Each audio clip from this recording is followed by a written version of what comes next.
reads and some of my favorite quotes and some of my favorite ideas from one of my favorite books of all time, Adult Children of Emotionally Immature Parents.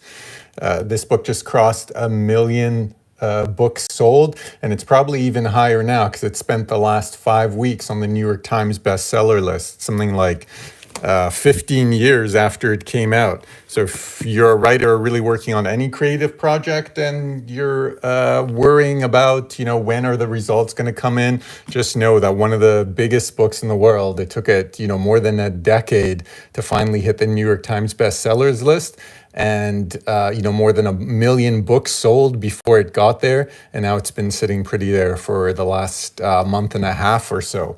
So a little bit of inspiration for anybody out there creating art and creating any kind of project that may be of use to people, knowing that you can just keep going and that, it might not be this month, it might not be this year or even this decade, but eventually the gold rises to the top. And so I think that's really what happened with this book here. And I'm really excited for Dr. Gibson, who we work with. And if you go click down below in the products, you can see a course that we created entirely with her, in support with her.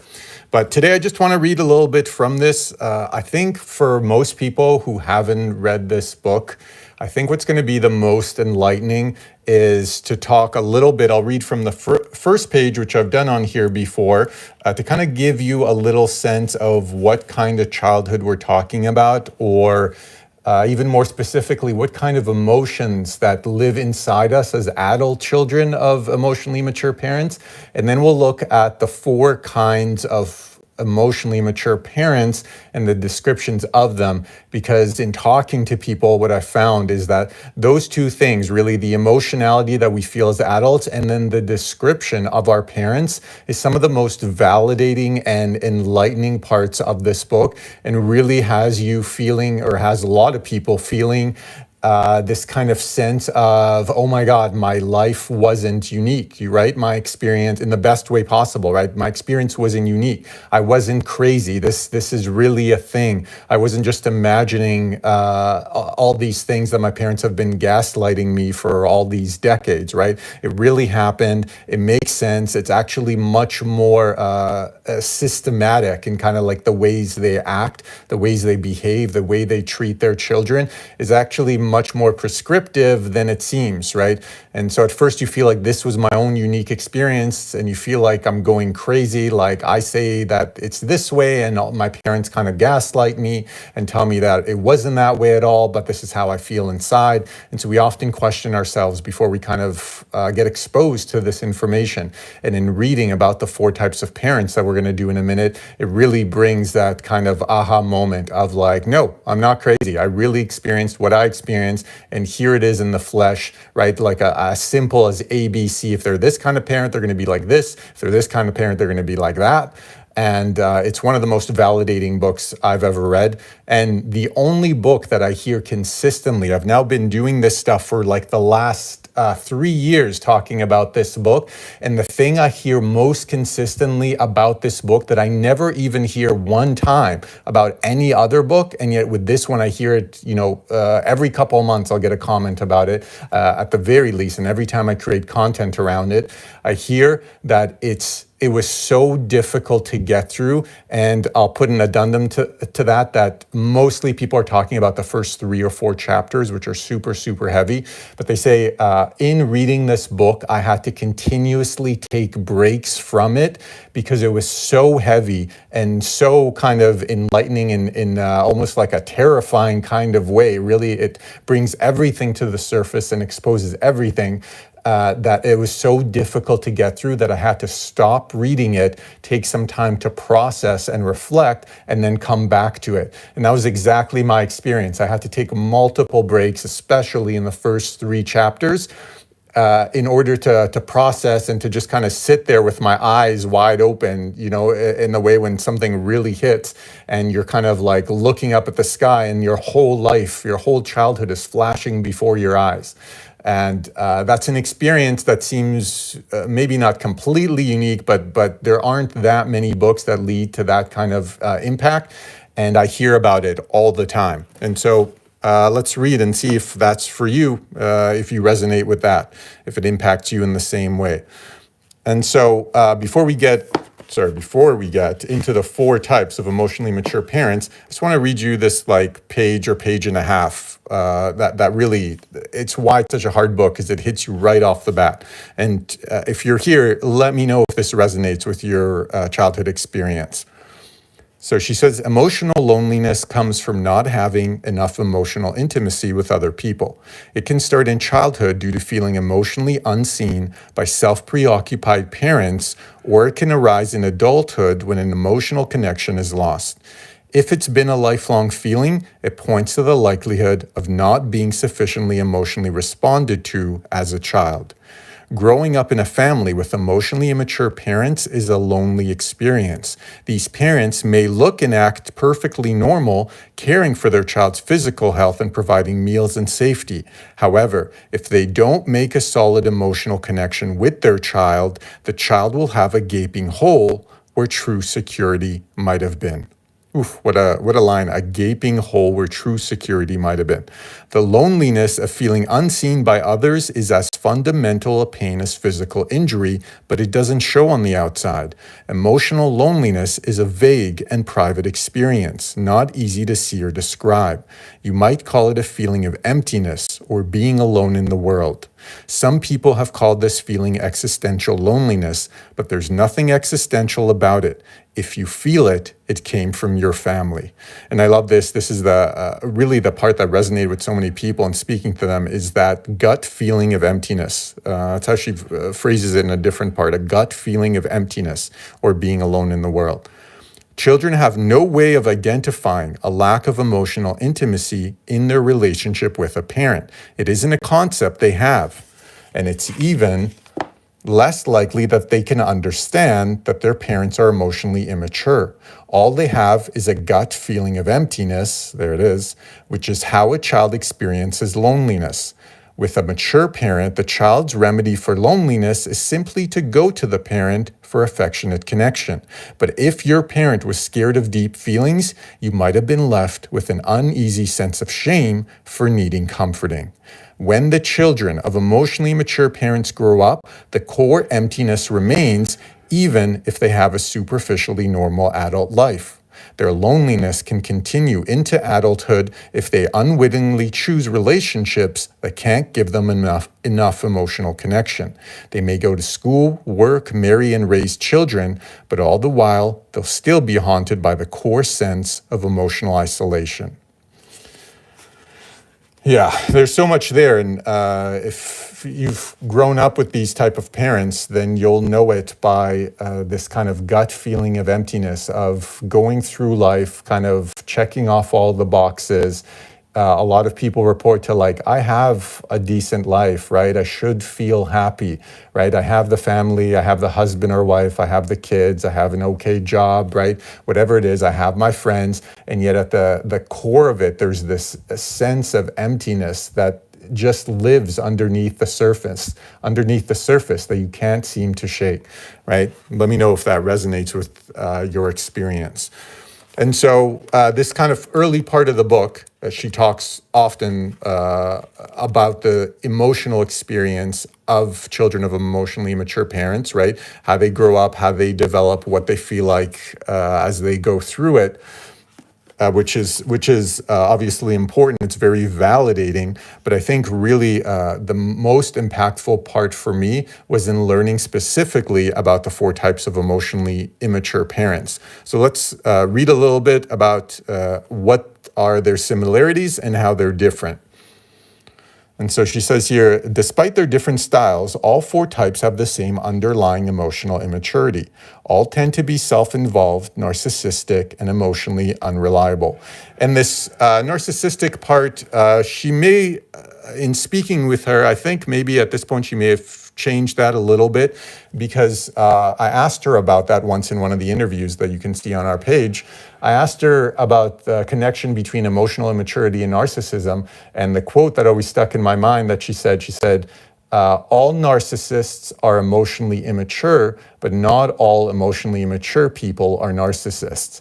And so it's emotionally mature is kind of like the umbrella term for a parent who's like this, who is unable to form an emotional connection with their child, or at least one that's strong enough for what the child needs. Whereas narcissist is a subsection of that, of very specific things, which we have a masterclass on our page that talks all about narcissism, if you're interested in that. And so she says, all share the common traits of egocentricity, insensitivity, and a limited capacity for genuine emotional intimacy. And let me know if that sounds like your parents. All use non-adaptive coping mechanisms that distort reality rather than dealing with it. And all use their children to try to make themselves feel better, often leading to a parent-child role reversal and exposing their children to adult issues in an overwhelming way. Which is where a lot of the issues like people pleasing come in, and always worrying what other people think, because you were literally trained to be like that. We were hardwired to always be observing our parents, to know what kind of mood they're in, whether it was safe to be ourselves, to be kids, to be loud, or whether we had to kind of subdue ourselves because we could tell our parents were in some type of mood, or we're not, didn't have the ability to be attentive. And so we carry that, quote unquote skill of observing people into our lives, and we're constantly trying to massage situations in order to reduce our anxiety, which often leads to a lot of people pleasing behavior, right? I need to make sure that you're okay because emotionally I'm very triggered when you're not okay, because as a child it meant that there was danger, or there was pain coming, or there was neglect coming. And so a lot of the origins of people pleasing behaviors can be traced directly back to being forced to be like that, to always be observational and serving others in childhood. In addition, all four types have poor resonance with other people's feelings. They have extreme boundary problems, either getting too involved or refusing to get involved at all. Most tolerate frustration poorly and use emotional tactics or threats rather than verbal communication to get what they want.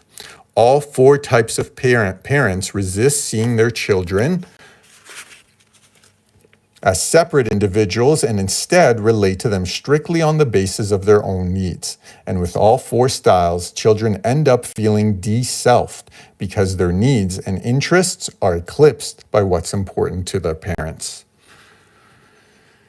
Yeah, that's tough to read if you've kind of grown up in that way, if you've lived that life of being kind of being next to your parents physically, but disconnected from them emotionally. Because these type of parents see their children either as an extension of themselves or as a tool to make themselves feel better, or as just someone to get their suffering out on, or to have somebody finally listen to them in the way that maybe their own parents didn't, right? The cycle of abuse continues in this way. And so let's turn to specifically what each type of these parents are. Listen.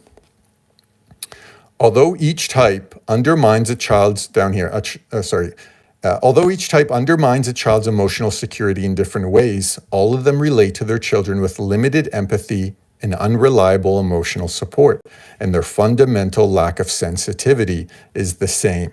And if you remember your parents ever saying, stop being so sensitive, or, oh, I was just joking, or why are you so touchy, right? Those are the types of things that emotionally immature parents say in order to gaslight their children, when they've either realized they've crossed the boundary, which usually they don't realize it, or they just feel like they haven't. They really feel like you're being too sensitive. That kind of cutting thing I said, that mean thing I said, I was just joking, or it's not that serious, right? So if you ever got the why stop being so sensitive, which Dr. Gabor Mate says you might as well tell a child to stop being so allergic, right? If you ever got that, that might be a sign that you were experiencing some form of emotionally immature parent.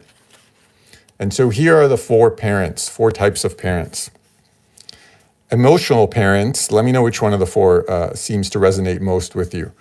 Emotional parents are run by their feelings, swinging between over-involvement and abrupt withdrawal. They are prone to frightening instability and unpredictability. Overwhelmed by anxiety, they rely on others to stabilize them. They treat small upsets like the end of the world and see other people as either rescuers or abandoners.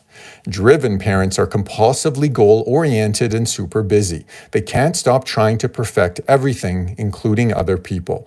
Although they rarely pause long enough to have true empathy for their children, they are controlling and interfering when it comes to running their children's lives. And so this is kind of the tiger mom or tiger dad or soccer mom or soccer dad that we think of that are always pushing, right? That are always telling you, you should be a doctor, you should be a lawyer, you should get married sooner, right? You should go to the best schools, right? And they're never really concerned about what their children are going through. It's just about what their needs are to have perfection. Passive parents have a laissez-faire mindset and avoid dealing with anything upsetting. They're less obviously harmful than the other types, but have their own negative effects. They readily take a backseat to a dominant mate, even allowing abuse and neglect to occur by looking the other way. They cope by minimizing problems and acquiescing. And there's another quote somewhere coming up here where she says about these parents that are always stuck in my mind, that they may love you, but they can't help you. And that's going back to the abuse, or to have another domineering parent that they don't stand up to. And so this is a real struggle for people later on when they're reflecting about their parent, because kids believe, even as they grow up, they believe, oh, that was my good parent. And in many ways it was, because they weren't harming you overtly, right? But if they were never there when you really needed them, that's abuse in its own right, or at the very least we can call it neglect. If we want to label it as abuse or not, doesn't really matter. But it's clearly not the optimal parent to have someone there, but not necessarily in times of need. So that's the passive parents, and they're often paired with a rejecting parent. So rejecting parents engage in a range of behaviors that make you wonder why they have a family in the first place. Whether their behavior is mild or severe, they don't enjoy emotional intimacy and clearly don't want to be bothered by children. Their tolerance for other people's needs is practically nil, and their interactions consist of issuing commands, blowing up, or isolating themselves from family life. Some of the milder types may engage in stereotyped family activities, but they still show little closeness or real engagement. They mostly want to be left alone to do their thing. And so this is kind of like, the light version of this would be the type of father that we often see in TV shows, where he's just sitting on the couch with a beer, kind of barking anytime somebody asks him for anything, and always feeling like, always making you feel like you're asking too much when you want anything, right? Whether it's actual help or support, or you need something, or whether it's just their presence, right? Just to be engaged. It's kind of that quintessential image of the dad sitting on the lazy boy, drinking a beer and just kind of grumbling anytime you ask him for something. We see this often in sitcoms and TV shows. And so that's kind of like the light version, where the more hardcore version is obviously much more abusive, right? Always yelling, potentially hitting, and just making you fearful anytime you're kind of around them. And so Dr. Gibson, in one of the interviews we have on our page, talks about how these two parents often go together, right? It makes a lot of sense, where you have the overtly abusive and then the kind of covertly neglectful. And that this is really the damage, is that these passive parents allow these rejecting parents to act as they do without protecting their child from it, right? So the dad stereotypically can go either way, but stereotypically we think of the loud dad, angry, yelling all the time, and the mom who might kind of like, after that episode has ended, will go in and be like, oh, that's just your dad, don't worry about it, he doesn't mean it, he loves you. And as a child, it's really confusing, right? That's really where the gaslighting comes in, because you want to believe that your parents love you, and you're just wired to believe that they do, and yet every interaction, connection seems to be incredibly difficult. And so when you have this other parent who feels like the good parent telling you, oh, it's not a big deal, that's just how they are, right? You start to feel like, oh, there must be something wrong with me then, right? It must be something I'm doing or some way of how I'm being that's triggering them. And that's why this passive parent can be just as harmful as any of the others, is because it causes you to distrust yourself and to turn all those negative emotions that you have towards the aggressive parent inward toward yourself, in the belief that I must just be me. If they really love me, even while they're yelling, I must have really done something wrong, which is usually what that parent is telling you, right? Why didn't you clean up? Why are you bothering me, right? All these things. And you think, oh, I need to do less of that, and then they'll love me, right? And Dr. Gibson in the book calls this the healing fantasy, and it goes all the way into adulthood, that if I just change my behavior, then that parent will become the parent I wish I had, right? And many people who are not exposed to this kind of ideas, they go through their whole lives believing that, like, I just need to be slightly different. I just need to mold myself to what they need, and then we'll have that close relationship. And then they'll finally, right? If I just get the job they want, or marry the person they want, or, act in the way they want, or speak less like they want, right? Then it'll all work out. Then we'll build that connection. Then I'll have the parent I wished I had, right? And that's the healing fantasy. And it's one of the key things that this book helps us in kind of overcoming, and in recognizing that there's, for the most part, in the vast majority of cases, there is no happy ending to this sort of stuff. I asked her specifically, Dr. Gibson, the author, I asked her specifically, in your work, which she's been doing this work for many decades now, how often have you seen a truly emotionally immature parent's change, just because their kid came to them and said, this was my experience, this is how I'm feeling, right? Try and be different in this way. How often have you seen that work?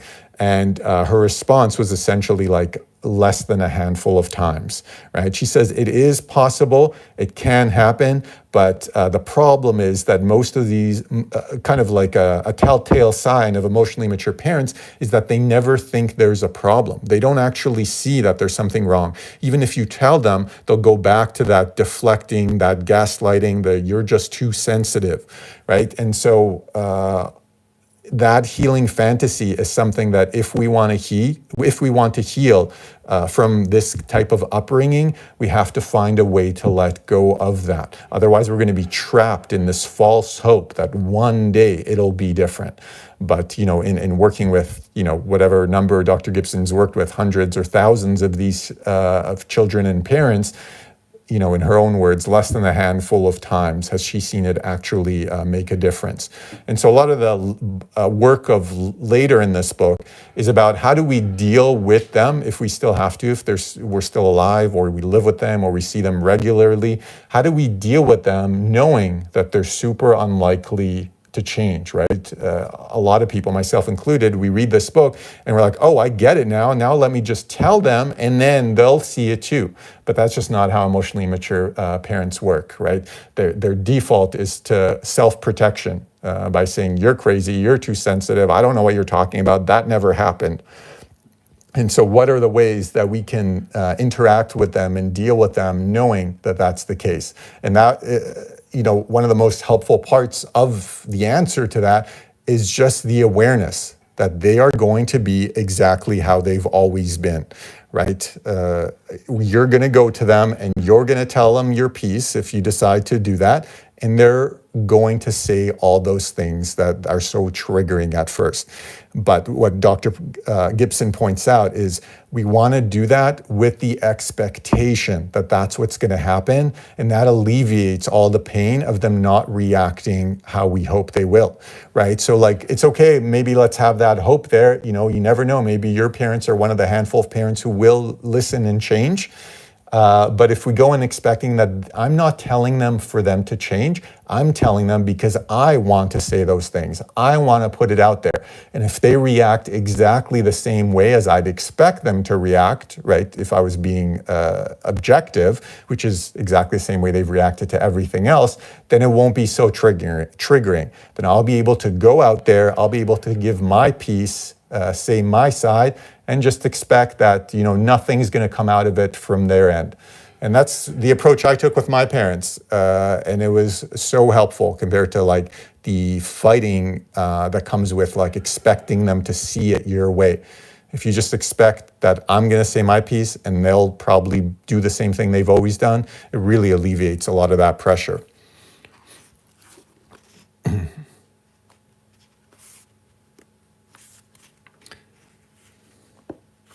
And so I think I just want to read a little bit more about the passive parent because I think it's in like a secret kind of way. I think it's the one that's most damaging because it's so kind of under the radar that we really grow up thinking this is the good parent.